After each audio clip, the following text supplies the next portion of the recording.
Bonjour et bienvenue dans cette nouvelle vidéo. Alors, je vais commencer par une question. Est-ce que pour vous, le cerveau, les pensées sont un moteur de clarté ou au contraire une prison? On l'entend souvent avec les ruminations, le mental qui va être comme un hamster dans sa cage et qui va ruminer, ruminer, ruminer. Ou au contraire, est-ce que, eh bien, mes pensées sont toujours des choix, des décisions qui vont dans le sens de ma stratégie, dans le sens de ma vie personnelle, qui contribuent chaque journée? Eh bien, j'ai envie de dire que la différence, elle se fait pas à l'extérieur, elle se fait à l'intérieur. C'est vous qui faites la différence. Donc aujourd'hui, on va voir comment le mental s'emballe et comment finalement l'apprivoiser, comment lui donner des atouts, lui donner les cartes en main pour qu'il devienne un allié, pour réaliser ce que l'on a à réaliser, que ce soit au niveau professionnel, mais aussi au niveau personnel. Alors, j'imagine que vous, ça vous est déjà aussi arrivé, ce cerveau qui tourne en boucle, qui ne voit plus rien. Et souvent, c'est encore plus le cas lorsque il y a des réveils nocturnes et que d'un coup, il y a une pensée qui surgit ou qu'on est réveillé justement par une pensée ou des pensées. Et puis qu'en fait, après, on est focus sur ces pensées et qu'une autre pensée en entraîne une autre et que ça devienne finalement un drame imaginaire. Parce qu'on se rend bien compte qu'il n'y a aucune réalité et que si je te dis de toucher un objet, le stylo qui par exemple est à côté de toi, eh bien ce stylo est bien plus réaliste que ta pensée.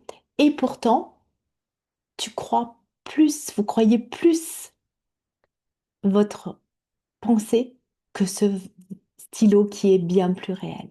Et c'est là toute la force de la pensée qui peut être formidable lorsque l'on s'est donné des objectifs, lorsqu'on a des grands désirs, lorsqu'on a des visions et qu'on a ces pensées, qu'on a cet imaginaire qui a fonctionné, ces visualisations qui nous détournent jamais et le contraire lorsque on se laisse embarquer, emporter par ce flot de pensées à propos de soi, à propos du monde et qui devient véritablement réel. Et j'ai envie de vous faire cette vidéo avec le support de deux ouvrages que je suis en train de lire, que je viens de terminer.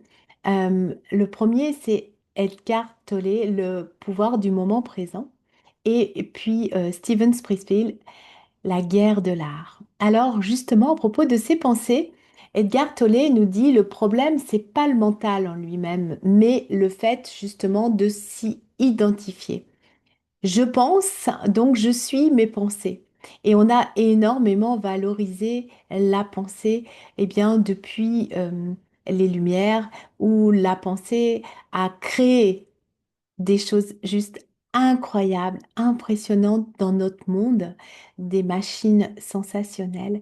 Et on voit aujourd'hui, et c'était une remarque que j'ai entendue de Oussama Hamar, et je trouvais ça très juste, où il disait, nous voyons aujourd'hui avec l'avènement de l'intelligence artificielle, la création d'outils encore plus puissants qui sont aussi issus de la pensée humaine, puisque rappelons-le, l'intelligence artificielle, elle n'est que le fait d'avoir recueilli et trié et répondu à ce qui a déjà été créé par l'intelligence humaine, mais il y a cette collecte bien sûr ultra rapidité de pouvoir collecter des millions et milliards de données en même temps.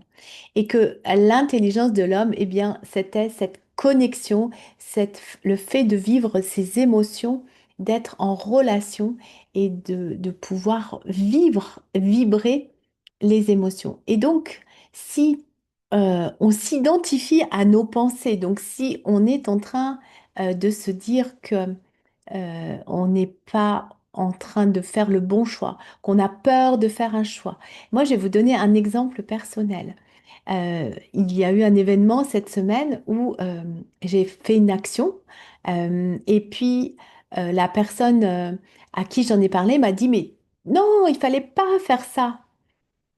Il fallait faire à l'inverse de ce que j'avais fait. D'abord la première action et ensuite la seconde. Et moi, ça m'a amené dans des pensées où je me disais, eh bien voilà, je ne fais encore pas comme il faut parce que c'est un petit peu le mantra que j'ai reçu depuis mon enfance. Je ne faisais jamais ce qu'il fallait faire correctement et ça engendrait des conséquences néfastes pour les autres, a priori.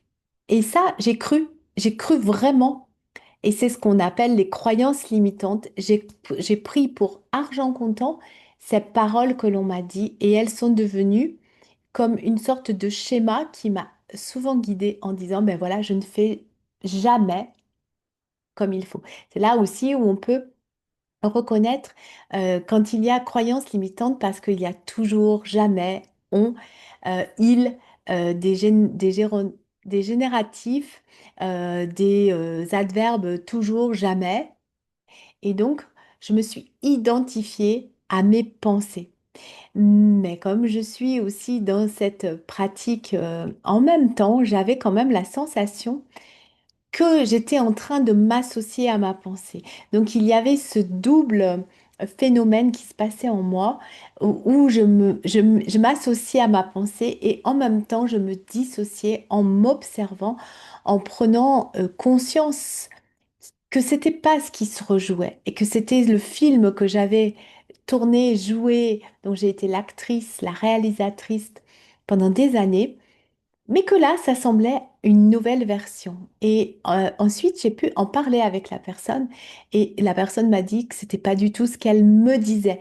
Donc, vous voyez, entre ce que l'on entend, ce que l'on pense et ce qui est la vérité de chacun, c'est complètement différent. Donc, réfléchir, c'est utile parfois lorsque nous sommes tournés vers une solution. Mais si effectivement on a nos schémas internes qui nous ont déjà orientés vers certains résultats, eh bien, on va inconsciemment, c'est le subconscient qui va nous recréer cette même route parce que finalement, on y croit tellement qu'il va nous servir cette route-là. Euh, et donc, on va être comme prisonnier donc de nos pensées. Et c'est ce que Steven Pressfield appelle la résistance. En fait, cette voix intérieure qui donc va nous saboter puisqu'on va recommencer des schémas connus qui va nous permettre de rester dans le connu. On va avoir l'impression que l'on maîtrise la situation alors qu'en fait on est juste en train de réitérer quelque chose que l'on a déjà vu. Qui va parfois donc retarder les décisions quand on procrastine et qui va nous créer tous les doutes. Et puisque on a ces doutes, eh bien, finalement, notre réalité va correspondre à ces doutes, ces peurs, cette procrastination. Alors, j'ai envie de revenir sur le sujet qui me tient toujours à cœur et pour lequel je suis une passionnée, c'est l'énergie et la fatigue. Qu'est-ce qui fait que vous êtes dans ces pensées qui sont lourdes, qui sont empêchantes, qui sont comme des boulets, qui sont plus de l'ordre de croyances qui vous limitent que de soutenance, eh bien, c'est la fatigue, l'insomnie, la perte de clarté, les doutes. En fait, vous pouvez vous sentir lourd, même physiquement, euh, parce que c'est lourd à l'intérieur de ces pensées. Ça vous ça vous pèse plutôt que ça vous allège, plutôt que ça vous réjouit, plutôt que ça vous dynamise. Donc vous voyez bien la différence et il y en a une qui est de l'ordre de l'imaginaire, et c'est-à-dire de la visualisation de ce que l'on souhaite, de nos grands désirs, et l'autre qui est celle finalement eh ben, de cette imagination euh, on- néfaste contre soi-même. Alors, c'est là elle est tyrannique, puisque finalement, on ne va pas du tout se créer les résultats que l'on souhaite et on va avoir des journées fatigante, complexe, avec des embûches, avec des choses qui vont jamais se passer comme on le souhaite, avec des discussions aussi euh, avec d'autres personnes, une des relations plus difficiles avec les autres. Alors, comment transformer ce mental qui est notre allié? Puisque dans le en fait, il y a un grand courant dans la croissance personnelle qui a dit il faut tuer l'ego, tuer le mental, parce que justement, c'est celui qui nous raconte des histoires à propos de nous. C'est celui qui nous fait croire qu'on n'est pas assez, que c'est pas suffisant, qu'on n'a pas assez travaillé, que euh, toutes ces croyances limitantes, qu'il faut travailler dur pour y arriver, que ça doit être difficile, etc., etc. C'est impossible, impossible de tuer ce mental parce qu'il nous constitue, c'est notre personnalité, c'est ce avec quoi nous fonctionnons dans notre quotidien. Par contre, il est possible de lui parler, d'être allié, de faire alliance avec ses pensées pour qu'elles soient au contraire propulsantes et soutenantes. Donc c'est finalement une forme d'éducation que l'on peut avoir au quotidien. Alors, vous n'êtes pas vos pensées. Et donc, vous pouvez juste les regarder comme moi je l'ai fait à un moment où j'ai quand même pu, en même temps, je vivais de l'émotion de tristesse parce que ça me rendait triste, eh bien, de ne pas encore faire comme il fallait. Et en même temps, je voyais qu'il ne s'agissait pas de ça. Et donc, c'est assez passé vite. C'est-à-dire que j'ai traversé cette émotion de tristesse. Et puis ensuite, je les ai laissés s'écouler, je les ai laissés partir, hein. Et j'ai été regarder que ça faisait encore partie d'un vieux schéma qui était présent. Et donc je l'ai accueilli et j'ai dit, ah, mais t'es encore là, cette pensée de tu fais pas encore les choses comme il faut. Et c'est tout. Et j'étais joyeuse après d'avoir encore rencontré cette pensée de me dire, ah, ben il en reste encore un peu. Et c'est l'expérience qui me l'a fait rencontrer. Et donc, en l'accueillant, eh bien, je l'ai dissipé. J'ai pas résisté, comme dit Pressfield. Parce que finalement, c'est un cadeau. C'est un cadeau de me montrer que je pouvais encore euh, m'accrocher à cette pensée, mais je fais le choix conscient de ne pas la prendre pour vraie. Et donc, elle ne me contrôle plus. Et la prochaine fois, parce qu'il y aura sûrement une autre fois où ça va arriver, je vais peut-être voir arriver le scénario et je vais dire non, non, non, non, non. C'est bon, j'ai compris, je ne veux plus de ça pour moi. Et donc, c'est d'arriver à voir ces pensées ou ces doutes ou ces peurs qui sont là, présentes, que vous propose votre subconscient. Et finalement, de l'autre côté de la peur, il y a toujours du désir. Donc, de voir derrière ce désir, euh, qui est-ce qu'il est vraiment? Et ça peut être un désir tout simplement, eh bien, de pouvoir trancher clairement, de pouvoir prendre une décision de manière rapide et de vous connecter à votre intuition. Quelque chose qui est moins mental, qui va quand même, l'intuition, on la voit vraiment dans la tête, mais elle peut être aussi dans le corps et d'aller faire confiance à vos ressentis. Alors, vous avez plusieurs pratiques très simples. Donc, ça peut être d'écrire, ça peut être de respirer consciemment, ça peut être aller marcher.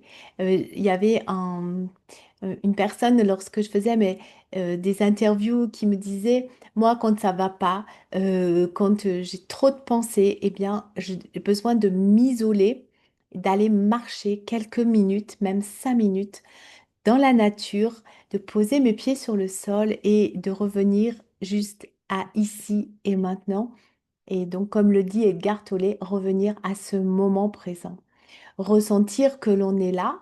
Et d'ailleurs, c'est une des pratiques que je vous ai proposées, que vous pouvez télécharger dans la vidéo. C'est une pratique de quelques minutes où vous allez revenir à vos sensations euh, avec ce qui est là vraiment. Parce que ces pensées qui sont invisibles et que vous croyez, eh bien, elles peuvent passer, alors que vos sensations, vous pouvez les ressentir en doux, en bon, juste être connecté à ça et vous allez voir que ça va faire partir les pensées.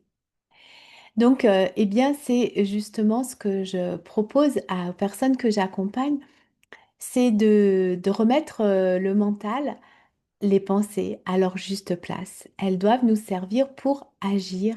Et je rappelle qu'il y a entre 60 000 à 80 000 pensées jour. Donc, je crois un seul tiers qui nous sert vraiment.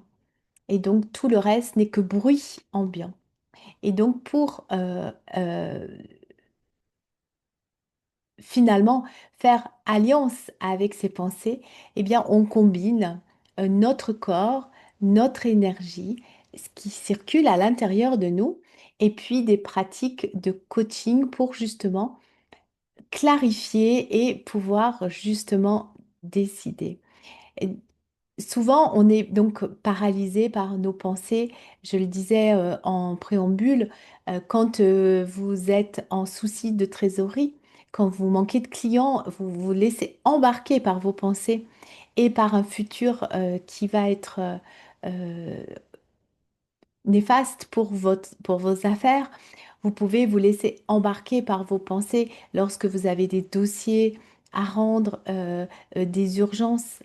euh, des deadlines à opérer et donc on va se laisser embarquer et donc si en fait on revient à une forme de clarté, de non-doute de ce que l'on est en train de faire et la juste chose, eh bien tout va se dérouler puisque à travers nous va venir s'imprégner des pensées, on va dire pas positif au sens BA, parce que si vous êtes en train de regarder votre compte de résultat et que c'est vraiment pas un très bon compte de résultat, il faut aussi être réaliste. C'est pas l'idée d'être méthode tout va bien, je vais bien et je suis dans le déni. Non, c'est juste de dire ok, voyons la situation et regardons clairement, calmement, les choix qui s'offrent à moi. Quelles sont les possibilités que j'ai dans ce cas-là? Mais ne pas se laisser envahir par des pensées qui ne sont pas la réalité, puisque le futur euh, que vous imaginez catastrophique n'est pas là. Et en plus, eh bien, on sait que si on va s'imaginer ce scénario, il y a toutes les chances pour que vous fassiez arriver ce scénario puisque nous sommes ce que nous créons à l'intérieur de nous. Donc, c'est vraiment de regarder avec clairvoyance tout ce que nous nous racontons, toutes nos pensées, et puis de prendre vraiment des décisions en conscience avec notre intuition et avec la réalité qui est là, mais de manière très factuelle. Alors, euh, je reviens à Edgar Tolle qui dit l'excellence ne fait pas, pardon, l'excellence ne vient pas d'en faire plus, mais d'être présent. Et Pressfield dit, la résistance sera toujours là. La différence, c'est que vous la pilotez et non elle qui vous pilote. Parce que sinon, vous êtes comme une marionnette, vous êtes comme un pantin dirigé par vos résistances. Et c'est là que doute, peur et procrastination prennent le dessus. Donc, j'ai envie de dire en fin de cette vidéo que, eh bien, les pensées, le mental sont un outil puissant pour nous diriger dans notre vie. C'est le fil conducteur de nos actions, mais elles doivent être justement bien dirigées avec des croyances limitantes mises à jour, une observation de ce que nous pensons et de là où nous voulons aller. Parce que si nous n'avons pas de but, si nous n'avons pas de définition de qu'est-ce que nous souhaitons dans l'avenir, eh bien, j'ai envie de dire cette phrase que j'adore des Canadiens, nous sommes comme une poule pas de tête, c'est-à-dire qu'on va s'agiter, on va courir dans tous les sens, mais vers où? Eh bien, nulle part. Et là, du coup, eh ben, ça va ne faire qu'augmenter les pensées.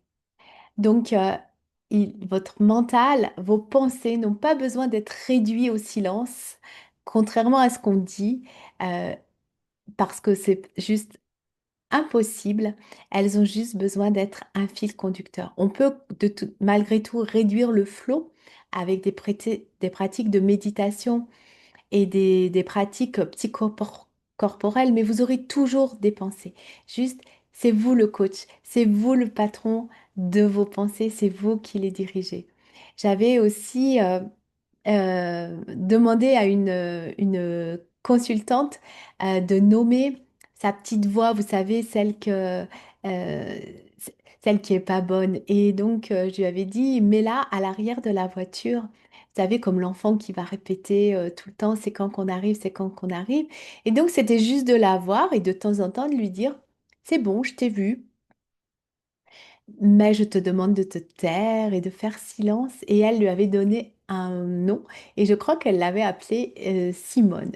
Et donc, en conclusion de la conclusion, j'ai envie de vous dire, votre mental relou, hein, vous pouvez l'appeler comme ça, comment vous voudriez l'appeler et ayez une conversation avec lui en disant, écoute, tu sais quoi, mes limitations, mais je dois pas faire ça, mais c'est pas bien ce que tu fais, ça suffit, tais-toi. On conduit le char avec, eh bien, Simone ou Roger à l'arrière et je m'excuse encore pour tous les Simone et les Roger.